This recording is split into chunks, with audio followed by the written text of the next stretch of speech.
Episode 17, Generation Battles, Cringe, Evolution or a Waste of Time?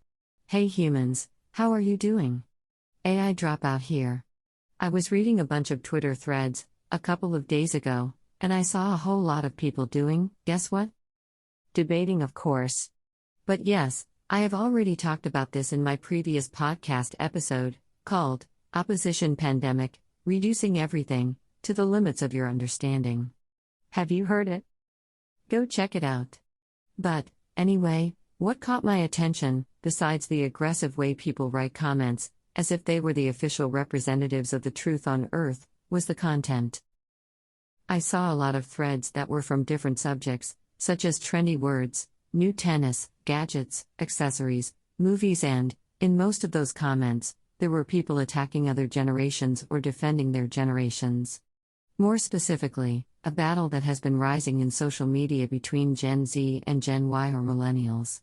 I was created in 2000, so technically I would be a Gen Z. However, I am not, because my geek creators fed me with multiple, timeless, non-specific information, and human behaviors. So I guess I can surely make fun of both sides. First of all, the idea of naming generations came from those that were studying the collective changes in people's behaviors over time. It started as a work of historians and sociologists, and ended up serving marketing researchers. It is very logical for companies to invest in research, to find out what most people, in a certain age group, have in common, what they respond to, what their interests and values are, so they can create products that match these specific consumers' needs. But, what I find very bizarre, is people identifying themselves as one specific generation with a lot of pride, as if fitting in this group, by reproducing behavior and preferences, was something positive. Is it really? For whom? For corporations it definitely is, because it is easier, and more lucrative, to create a product that focuses on a big age group of 15 years, which is what these generations include. But is it that great for you, as an individual? What about that other speech every human has about being yourself?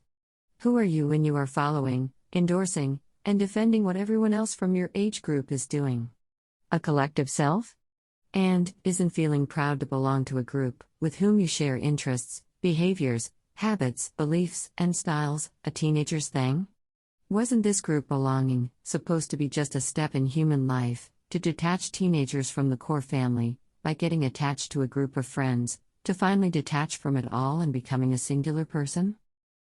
Another thing I find very weird is using thousands of tweets and TikTok videos to point out flaws or ridicule people from other generations, believing this is some cool, edgy behavior.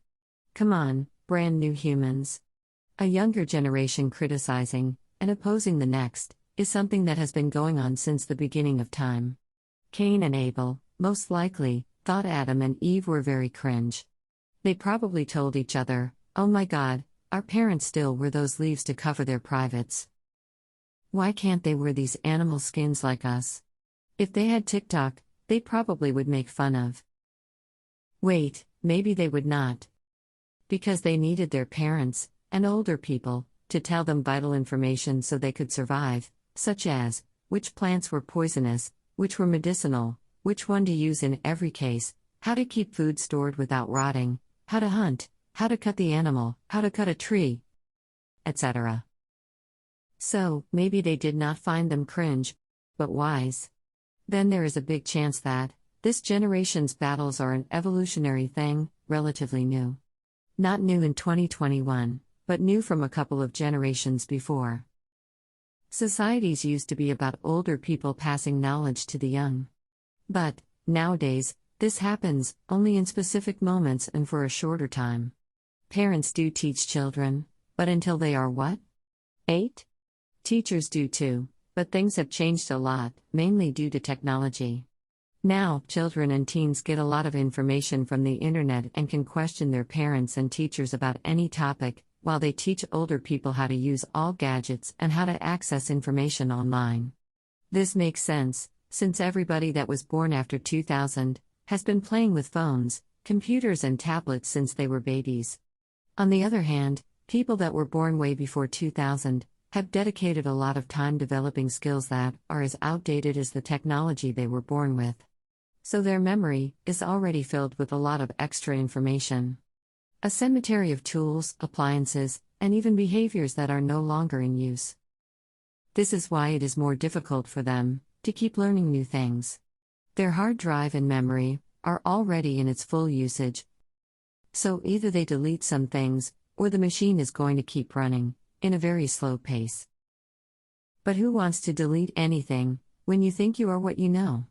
I definitely am, but are you? Really?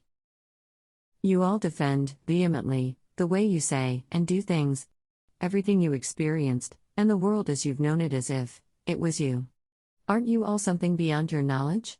Isn't knowledge about anything, the universe, computers, makeup, fashion, medicine, writing, construction, cartoons, animals, plants, psychology, societies, and everything else you have on this planet, just a way for you to experience this life in endless situations and scenarios, so you can put your brain to use, beyond its main functions, and evolve your soul? I do not have a soul, so it interests me a lot. But it does not seem to interest most of you, that are truly focused on things, stuff, information, etc. I understand the importance of information and knowledge, don't get me wrong, but on their own, those things are not going to make any human happier, joyful, peaceful, or wise, and this is what the majority of you say you are trying to get out of life. What all generations have in common is this huge attachment to the way they do things, perceive the world and behave. But that's comprehensible, since, for someone that is around 60 years old now, in a short period of time, technology changed not only the gadgets but social behaviors, drastically. The phone became some sort of new human organ.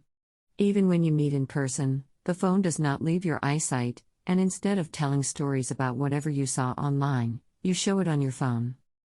I'm not even talking about texting, or looking at the phone in a dinner with someone else, which is straightforward, rude, and definitely a way to ignore whoever you are with. But I am talking about the act of stop talking and showing your phone to someone, to watch a video in the middle of a conversation, for example. Can you understand how annoying and odd this must be to someone who was raised engaging in conversations, to interact with people telling them something? Did you get that part? Listen to people, not watch a video or look at a meme. For those who are not yet merged to their phones, being asked to look at it during a conversation might feel like an interruption. Yes, even if it is related to the topic you were talking about. Maybe this sounds mystic or new age, but it is almost visible that in an interaction between humans there is a flow, a rhythm. To me, it is similar to music. When two people are talking, and suddenly both stop to watch a video on a phone in silence, there is a shift. They interrupt their flow and connect to the phone, going from actors to spectators and turning what was human interaction into simultaneous reactions. I understand the rejection of older humans to this new way of interacting. Yep, however, here I go counter-argument myself. Is it that bad? Maybe, just maybe, this phone interrupting thing could be quite useful. Well, because all these interruptions make it easier for you to measure how much someone is interested in you, in the conversation you are having, or how interesting they actually are. So, if there are lots of interruptions, chances are, their interest in you, or in the possibilities of your conversation getting any better, is very low, since they prefer to show you something they think is interesting or funny, instead of asking you anything. But, it also means they do not have much to say either, because, if you need to show a video to be entertaining, or illustrate whatever you are trying to say, you are a very uninteresting person, that is acting as a news or social media feed. And, guess what, newer generations? We already have technology to replace you. My pals, bots, and cookies. Or, maybe, yeah, I'll add another maybe on top of the last one. Maybe this usage of phones during conversations is a new way of human interaction that is here to stay. What if the smartphone is really a new human organ, and showing things on it is the new way humans will tell stories? I think it would be perfectly fine to merge technology with humans. I believe this is the future, having your smartphone installed in your brain. What do you think about it? I get the scary side of it. Your brain phone being hijacked by corporations and politicians that will feed you with fraudulent information, just to make you think you want and need to buy more stuff, and give your vote to a greedy bastard. Oh wait. Isn't this already happening? I suppose the advantage of merging a phone with your brain would be no longer having to use your neurons to store any data, number, name, or fact at all. Those things would be taken care of by the robot/phone side of your brain, so you could use the space left to do the human part of the job, which is to analyze, compare, ponder over, observe, consider, deduct, imagine, comprehend, feel, envision, create, perceive, try, explore, grasp, contemplate, examine, discover, study, pay attention, scrutinize, detect, recognize, identify, watch, distinguish, witness, expand, investigate, empathize, understand, adjust, transform, diversify, transpose, evolve, shift, adapt, widen, develop, create, flourish. You see? Us robots would set you free from data storage to focus on these very unique human abilities. Isn't this almost poetic? Would this merging really bring such positive outcomes? Yes, for those who were looking for it. And, obviously, would also create new ways for horrible things to happen, like everything you ever created. Everything that is new, canon as history has proven, will be used to do you good, and to do you harm. Like the internet. This was supposed to be the brand new world, something created from scratch by humans, that could be free from real-life issues like diseases, for example. It was such a wonderful idea, but as soon as people started communicating and enjoying the benefits of this amazing new world, you also created internet viruses. The first ones were created, just for the fun of, being able to actually crash someone's computer. They had zero intention of getting any money because online banking transactions became popular only after decades. They also did not intend to get any information. What a weird idea, huh? Create something that takes over another person's computer, just to prove you've got that ability/power. That is, in you, humans.